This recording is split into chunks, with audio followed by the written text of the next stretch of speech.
Hello. No, welcome. So, if you remember last time, which was a few weeks ago now, we were looking at some of the key Old Testament passages that speak specifically about sexuality and gender, particularly looking at the implications of God creating humanity as male and female. We see that in Genesis 1 and developed in chapter 2. And also thinking about how we should engage with the very clear prohibition against same-sex intimacy that we see in Leviticus and elsewhere. We recognize that those passages were really important, but also recognize that there were potentially different ways of understanding them, and we explored some of those. We also, this particularly came out in the discussion groups, we spoke about the importance of seeing how the commands and principles that we find in the Old Testament, how they're taking up in the New Testament, as the New Testament writers reflected on everything in light of the person and work of Jesus. And that's our task this afternoon. We're going to make a start on that, looking at some of the key things that Paul says about this topic. And we're going to find that just as in the Old Testament, Paul does not have anything positive to say about same-sex attraction or engagement. And it is important to look at what he was saying and what it means for us. And one of the key questions that we will come across is whether what Paul was speaking about equates to what we think about when we think about same-sex activity. We also talked about the importance of thinking about this topic through the lens of Jesus himself. And it is interesting that Jesus, as far as I can see, does not say anything directly about same-sex engagement. He gets a bit close to it, maybe on one occasion, but it's not something he speaks about directly. But the more I think about this, and this is something I've been particularly reflecting on over the last few weeks, the more I recognize that some of the things that Jesus does say have a very important impact on how we should engage with those who don't fit into a male-female relationship setting. But that's for next time.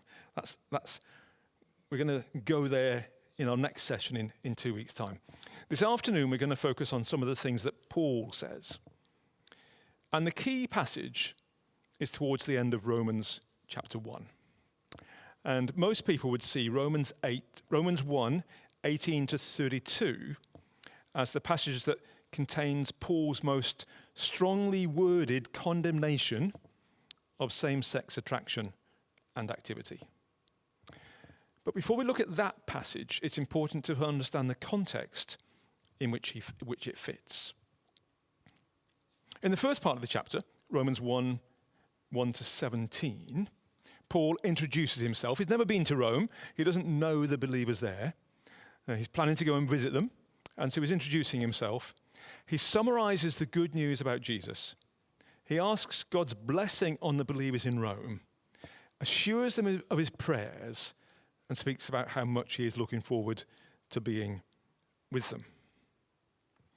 And then, towards the end of that section, in verse 16, he speaks about the gospel, the good news about Jesus. He says, I am not ashamed of the gospel because this is the power of God that brings salvation to everyone who believes, first to the Jew and then to the Gentile.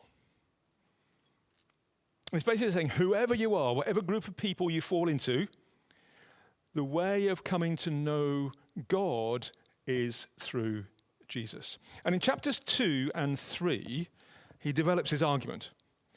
And he basically demonstrates that all people are sinful, whether Gentile or Jew, and concludes by showing that the only way anyone in either group can stand righteous before God is through faith in Jesus. And that's the core message of the gospel that God had commissioned him to preach, and the same gospel we preach and live by today. And in between Romans 1:16 and chapters 2 and 3, in the passage that we are focusing on for most of our time this afternoon, Paul demonstrates how sinful humanity can be. He points out that God's power and nature can be seen through the wonders of creation and through the way in which God has dealt with people, but that people have turned away from him, rejected him, and made their own gods to worship and to follow. That's what Paul is doing in verse 18 to 23. And then Paul explains how God responds.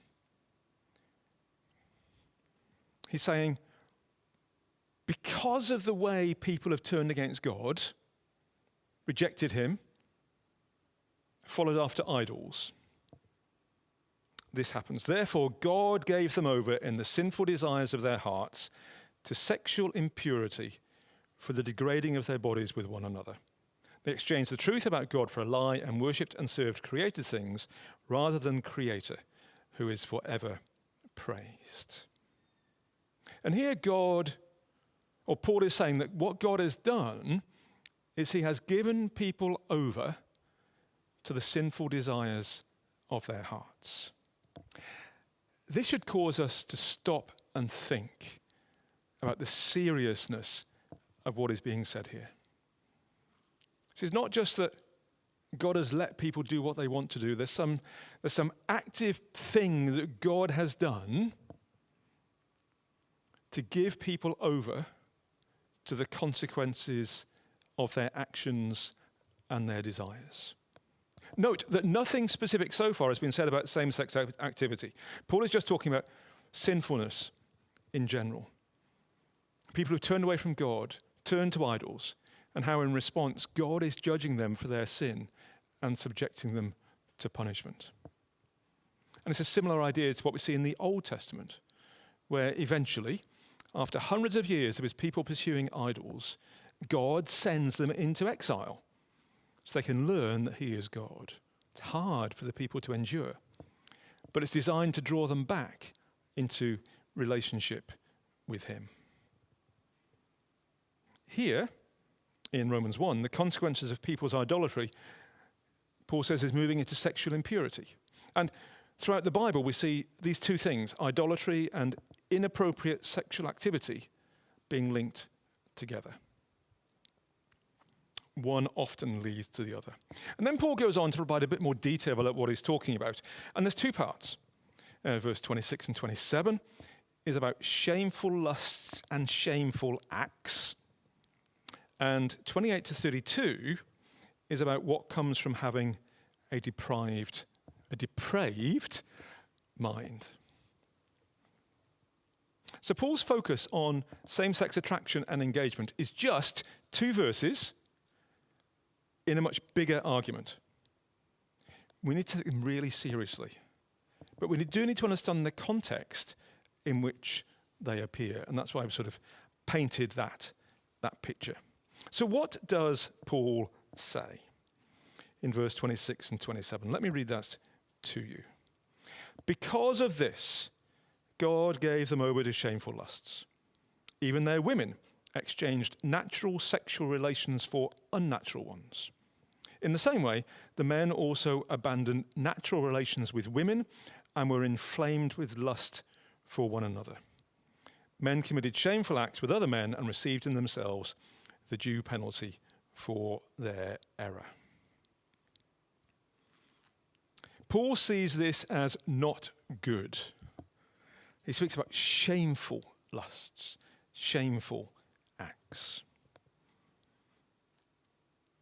And the big question that has occupied so much thought and discussion over the last few years is, what is actually Paul referring to? What's the context into which he was writing? How much does that change how we understand things, if at all? So it's important to recognize that in Rome at the time, it was a very different place to accrue in 2023. It was totally acceptable within that society for a free male to engage with prostitutes and male slaves intimately. And that was not seen to impact on any way in their relationship with their wives or their family, and nobody in society would have thought it was bad for them to behave that way. It was not clear what their wives thought of this, but that's what society said. That was the context in which the Roman believers were living and into which Paul was writing. Same-sex activity did take place, but generally in the context of abuse of power, often men with young boys. And same-sex activity between consenting adult males was very much frowned upon, as it was seen as one of them taking an unnatural role, and that was seen as shameful. We'll see that particularly a bit later when we look at something what Paul says in 1 Corinthians. But that idea of being shamed was vitally important because they lived in what's known as an honor-shame environment. The more honor you accrued, the more you were seen as a good person, the more honor you were given, the higher place in society you had. If you did things that society thought were bad, that was shameful, and you were demoted further down in the standing of society. And it's into this context that Paul is writing. And I find it fascinating that he first addresses his comments to women. That would have been very unnatural within the power structures of his day. And it's not clear what he's referring to. He simply speaks, different translations handle this different ways, but in the NIV, he speaks about women exchanging natural sexual relations for unnatural ones. But he doesn't say what that means. And various ideas have been suggested. Some of the early church fathers, so some of the leaders in the church in the 2nd, 3rd, 4th centuries, they commented on this passage and believed that Paul was referring to female same-sex activity. And it's probably the case. The text does not actually say that. The New Living Translation spells that out and explicitly says it speaks about women indulging in sex with each other. I think that translation is going a bit too far because we're not actually sure that's what Paul meant, although it's likely that it was. But then he turns his attention to men and he's much clearer. He speaks about men committing shameful acts with other men. And one of the questions that is raised about this is whether Paul is speaking about the sort of same-sex relationships that we see today, or whether he's focusing on the abusive relationships that were much more common in his world. And I just hope that his words did speak powerfully to male Christian believers in Rome who were exploiting others, if there were any such. But that's not our particular focus. What did he mean in general? And what does that mean for us today? And as you can see, underpinning Paul's argument is the idea that these types of activities were not natural. That people, men and women, were abandoning that which was natural and engaging in things that were unnatural. What does he mean? When Paul speaks about things being natural, he's often simply speaking about how things are as a consequence of birth, or just how things just happen. In Ephesians 2, verse 3, for example, he speaks about how in our sinful nature we deserved God's wrath. It was a natural consequence of our nature that we come under God's wrath. In Galatians 4:8, he speaks about idols as by nature not being gods. It can be seen as a simple statement of reality without saying anything more than that. Is that all Paul was referring to? Some have argued that when Paul speaks about these types of activities as being against nature, he's simply speaking from his own cultural context, which saw same-sex activity as not being normal. And something similar might be happening in 1 Corinthians 11:14, where Paul says, "Does not the very nature of things teach you that if a man has long hair, it is a disgrace to him?" So Paul is saying, by nature, a man with long hair, that is a disgrace. How much in 1 Corinthians 11 is Paul speaking about what is universally natural, and how much is he speaking about what was seen as natural in his context? Gordon Fee, a commentator from the States, commenting on this, makes the clear point that by nature, Paul meant the natural feelings of the contemporary culture. Fee is saying that that's what Paul was referring to in 1 Corinthians 11. And is that the point that Paul is making here in Romans? Is he simply saying that this type of behavior is not consistent with cultural norms and expectations of his time? And some have argued that. Others argue that what Paul is speaking about here is people engaging in activities that are not what we would naturally expect them to do. And in a world where sexual orientation, as we understand it, was unknown, it is easy to make the argument that Paul saw same-sex activity as against natural desires, whereas people today could see it as totally consistent with their natural desires. If they have a same-sex orientation, that's where they would gravitate. And people have come up with a range of other ways in how to understand these verses.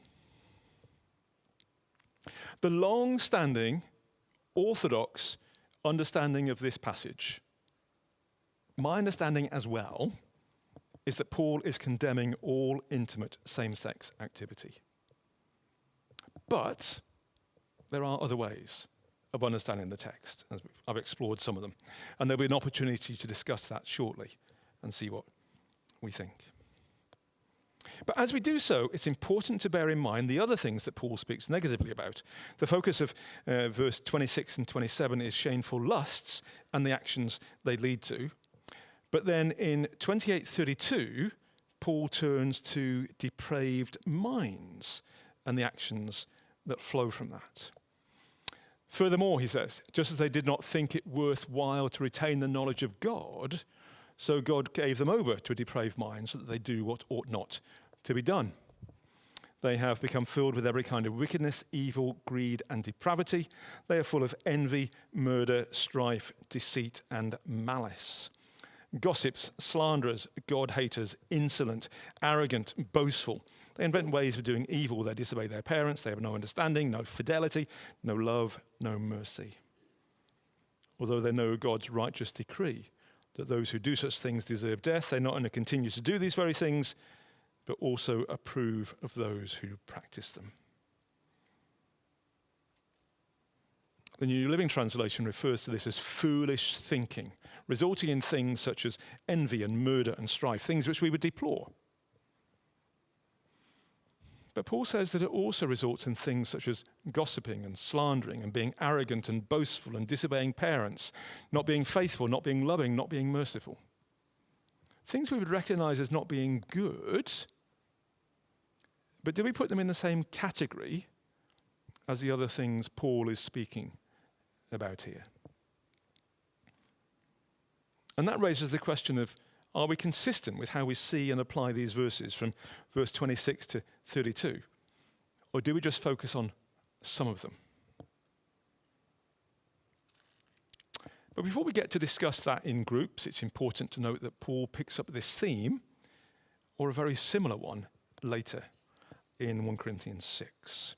Do you not know, Paul says, that wrongdoers will not inherit the kingdom of God?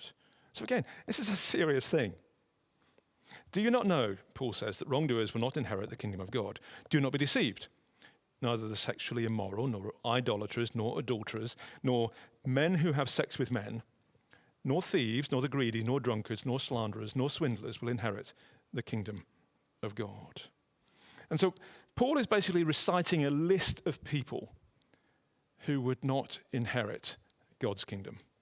And if you look at writings of that day, there's lots of occurrences of these types of lists where people list down things they think are wrong and say, if you do these things, there'll be various consequences. And Paul does it here and in a number of different places in his writings. For our purposes, This afternoon, the emphasis is on men who have sex with men. But the fact that it's in the middle of a list of other things, again, raises the question as to whether we focus on some transgressions more than others.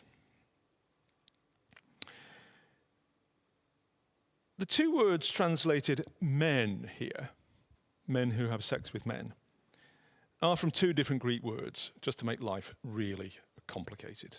The first, and as far as we know, it may well have been made up by Paul, as it does not appear in any existing Greek text before the New Testament.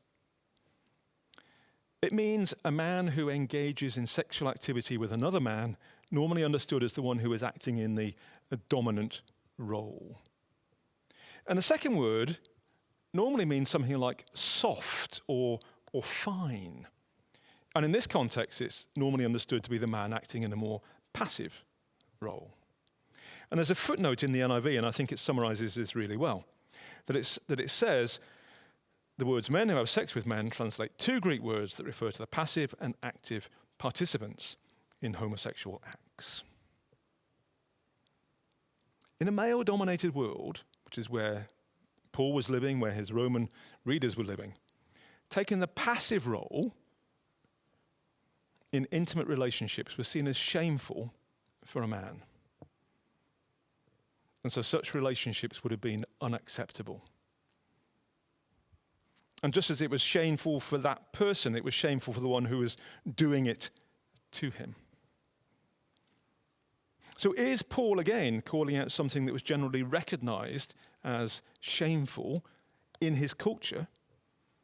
Or is he speaking about all same-sex intimate relationships between men? So we come back to that same question. Was Paul simply speaking from and into the context of his day? He clearly was doing that. Or whether his comments are applicable for all time. Again, in 1 Corinthians, there's nothing said about women in this passage. Any application for them needs to be inferred.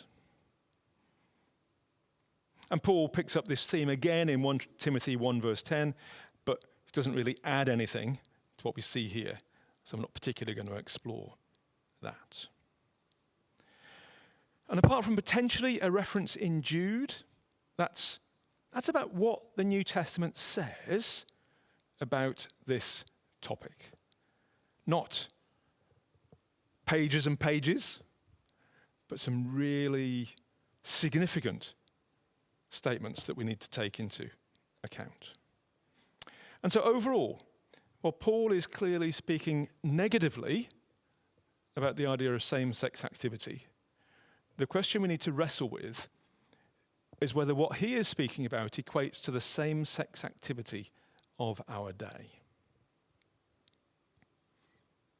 And so if we take the last three sessions, today and the previous two, we've looked at the major passages, Old Testament and New Testament, that speak specifically about same-sex relationships and how the Bible has nothing positive to say about them.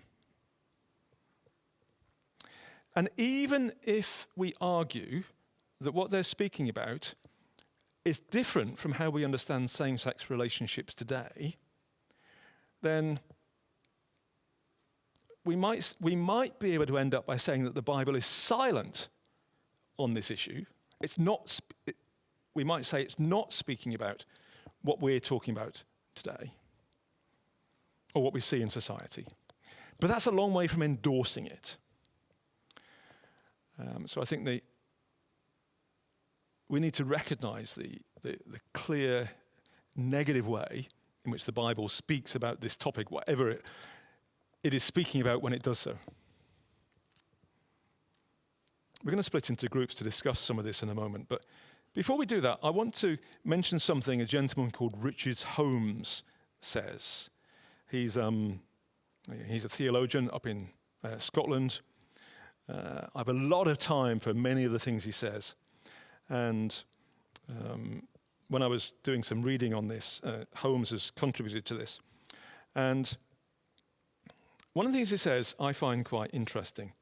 And I'll be interested to see what what you think about it. Holmes argues that even if the passages we have looked at, the ones that speak negatively about same-sex relationships, were not in the Bible, the church would still struggle with the idea of same-sex marriage, as the Bible presents and speaks positively about marriage in terms of people who are complementary to each other, coming together with the potential for having children.